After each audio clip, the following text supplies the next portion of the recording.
नमस्कार।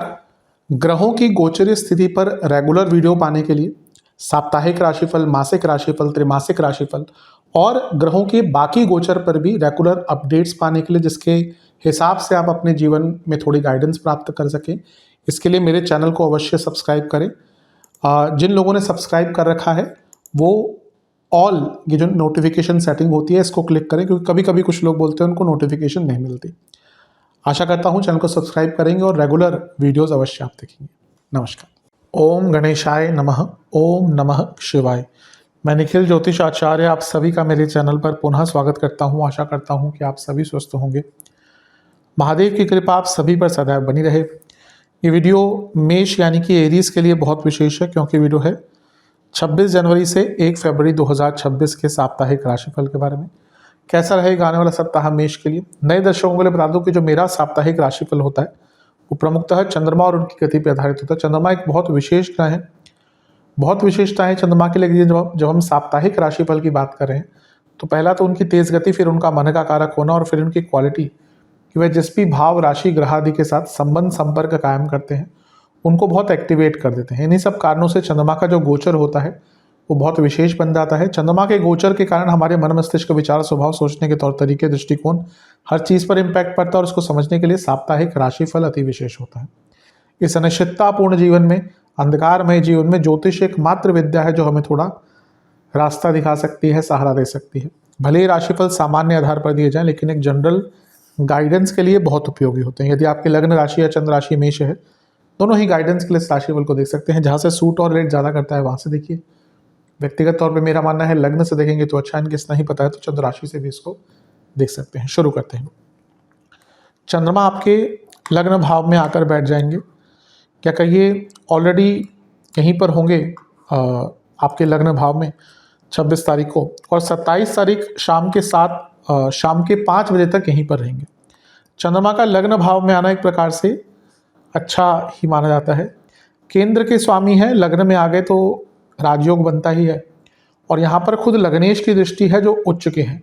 तो हफ्ते का शुरुआती भाग अच्छा है, अपने ऊपर विश्वास काफ़ी रहेगा, कार्यों की पूर्णता हो पाएगी, करियर में, बिजनेस में लाभ मिल पाएगा, एक नई सोच के साथ आप आगे बढ़ेंगे। केतु का प्रभाव भी है और मंगल का प्रभाव भी है लग्न पर, यानी कि अपनी कमियों को, अपनी गलतियों को समझकर उनको दूर करने का अवसर भी यहाँ पर आपको प्राप्त होगा। तो हफ्ते का शुरुआती भाग तो काफ़ी अच्छा दिख रहा है।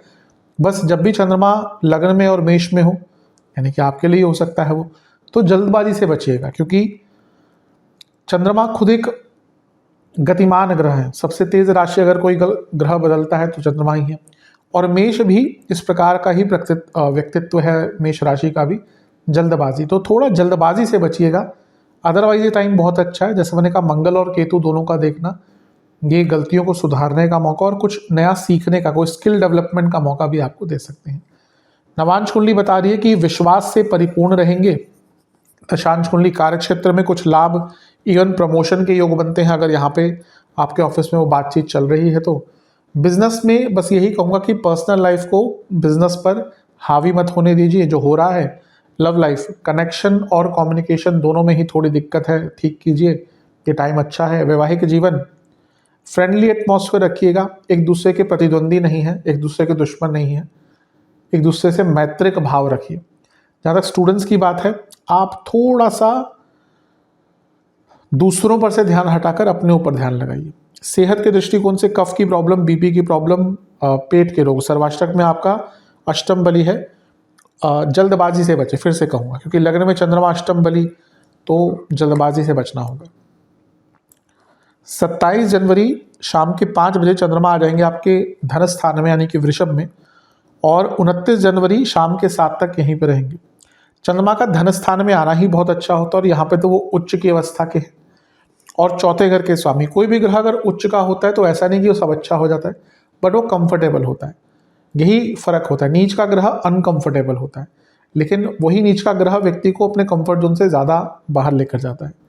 लेकिन जैसे मैंने कहा, उच्च का ग्रह बहुत कंफर्टेबल सिचुएशन में है, तो धन का आगमन होगा, घर में पैसा आएगा, प्रॉपर्टी कोई रेंट आउट करनी है उसका योग बन जाता है, अचानक से धन के नए कमाने के मौके मिलेंगे, वाणी में बहुत प्रभाव रहेगा, और सबसे महत्वपूर्ण चीज़ है भौतिक एवं मानसिक समृद्धि, सुख प्राप्त होता हुआ दिख रहा है।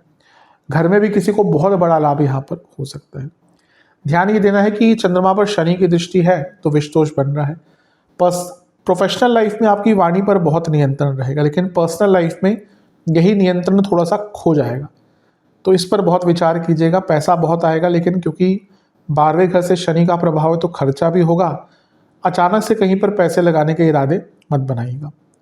जहाँ तक नवांश कुंडली की बात है, ये टाइम है अपनों के साथ टाइम बिताने का। दशांश कुंडली, कार्य क्षेत्र में बहुत पीसफुल होकर काम कीजिएगा। जहाँ गुस्सा एक बार आया 2-2.5 दिन बर्बाद होंगे। बिजनेस की जहाँ तक बात है, आप थोड़ा सा अपनी वाणी के सौम्यता पर ध्यान दीजिए, जो नहीं है आजकल, इसके कारण दिक्कत आ रही है। लव लाइफ, बहुत चीज़ें अनिश्चित दिख रही हैं। कुछ ऐसी चीज़ें सामने आ सकती हैं जो रिलेशनशिप को ख़राब कर दें।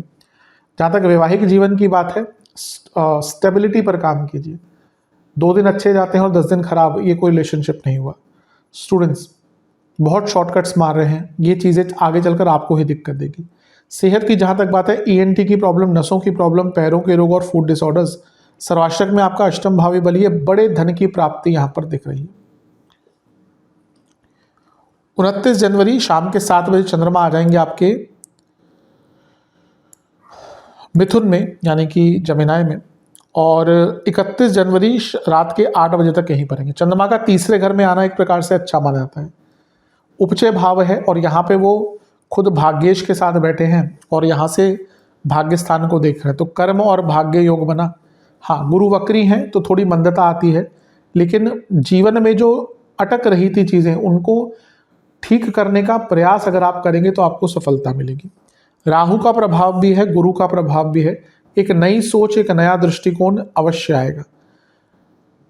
जब तीसरे घर में चंद्रमा आते हैं तो व्यक्ति अपने प्लानिंग को एग्जीक्यूट करना शुरू होता है, उसकी यात्राएं हो पाती हैं और जीवन की गति भी आगे बढ़ती है।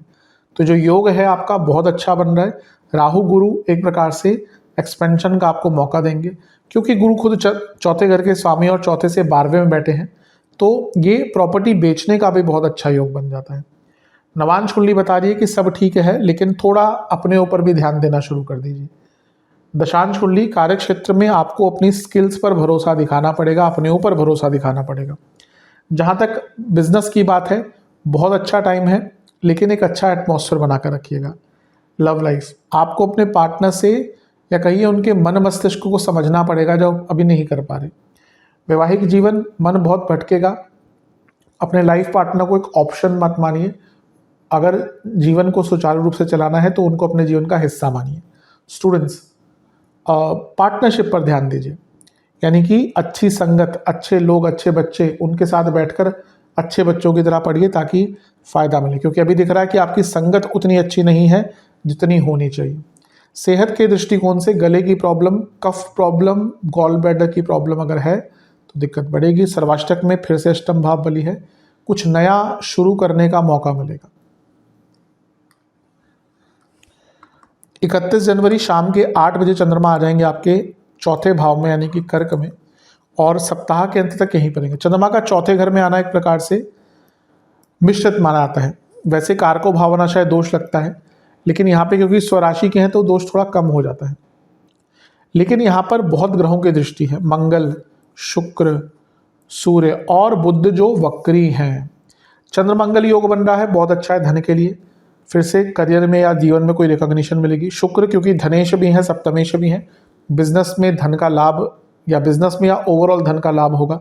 मंगल दिग्बली है, लग्नेश है, तो अथॉरिटी बहुत रहेगी। और सूर्य की पूरी किरणें हैं, यानी कि पूर्णिमा का टाइम है, तो ये भी एक प्रकार से बता रहा है कि भौतिक सुख आएंगे, रिकॉग्निशन मिलेगा। लेकिन चंद्रमा जब चौथे घर में है तो कारको भावना शायद दोष लगता है, और इतने सारे ग्रहों का प्रभाव अगर चंद्रमा पर होता है तो एक कन्फ्यूजन की स्थिति उत्पन्न होती है।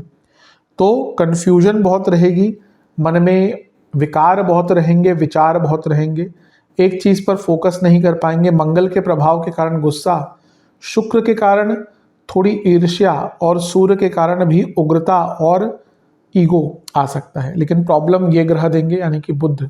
जब भी चंद्रमा बुध के संपर्क में आते हैं कन्फ्यूजन होती है, तो जल्दबाजी के कारण अपने ही जीवन में प्रॉब्लम्स क्रिएट करने वाले हैं।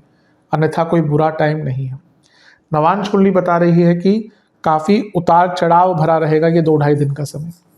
दशांश कुंडली कार्य क्षेत्र में थोड़ा समर्पित भाव से काम कीजिएगा। बिजनेस की जहाँ तक बात है, पॉजिटिव थिंकिंग रखनी पड़ेगी, तभी चीज़ें ठीक होंगी। आजकल थिंकिंग थोड़ी नेगेटिव हो रही है। लव लाइफ बहुत ज़्यादा प्लानिंग कर रहे हैं जिसकी कोई आवश्यकता नहीं है। चीज़ें अधिकतम हमारी प्लानिंग के हिसाब से जाती नहीं है। वैवाहिक जीवन, कम्युनिकेशन की बड़ी प्रॉब्लम आ सकती है जहाँ तक स्टूडेंट्स की बात है। बहुत अनस्टेबल टाइम और अनस्टेबल माइंड दिख रहा है। सेहत के दृष्टिकोण से कफ की प्रॉब्लम, बीपी की प्रॉब्लम, जिनको कार्डियक इश्यूज हैं, बहुत ध्यान दें। सर्वाष्टक में पुनः अष्टम भाव बली है। घर में या जीवन में कोई भी ऐसा टॉपिक ना छेड़ें जो आपको पता है कि ये प्रॉब्लमेटिक साइड पे जा सकता है। उपाय के दृष्टिकोण से बजरंग बली को 2 तिल के तेल के दिए अर्पण करें और बजरंग बाण का एक बार पाठ करें। आशा करता हूं कि ये वीडियो आपके काम आएगा। चैनल पे नए हैं, सब्सक्राइब कीजिए, वीडियो को लाइक कीजिए। मिलता हूं मैं आप सभी से अगली वीडियो में, तब तक के लिए ओम नमः शिवाय।